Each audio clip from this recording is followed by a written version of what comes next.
ஓம் கங்கணபதியே நமோ நமக. அகரமுமாகிய திபனுமாகிய அதிகமுமாகிய அகமாகிய அயனனவாகிய அரணவாகிய அரணனவாகிய அவர் மேலாய் இகரமாகிய வைகலுமாகி இனிமையுமாகி வருவோனே இருநிலை மீதில் எளியனும் வாழ எனது முன்னோடி வருவனும் மகபதியாகி மறுமலாரி முகிகளை கூறும் வடிவோனே வனமுறை வேடன் அருளிய பூஜை மகிழ் கதிர்காமம் உடையோனே ஜகன ஜெயக தகதமி தோதி திமி என ஆடுமயிலோனே திருமலிவான பழமுதிர் சோலை மலிமை செம்மை பெருமாளே.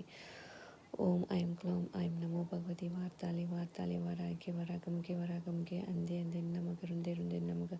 ஜெம்பே ஜெம்பி நமக மூழ்கி மூகி நமக ஸ்தம்பே சம்பே நமக சர்வதுஷ்ட புஷ்டானாம் சர்வேஷாம் சர்வாக்ஷித் சம்கதி ஜித்வாசம் பணம் குரு குரு சீக்கிரமஸ்யம் ஐம் க்ளோம் ஐம் டக டக டக டக ஓம் அஸ்தாயப்பட்டு அஞ்சலி ஒன்று பெற்ற அஞ்சலி ஒன்றை தாவி அஞ்சலி ஒன்றாக காரியற்காக அஞ்சலி ஒன்று பெற்ற அணங்கை கண்ட எல்லாதூரில் அஞ்சலி ஒன்றை வைத்தான் அவனின் மேலெத்து காப்பான் அம்மையப்பன் துணை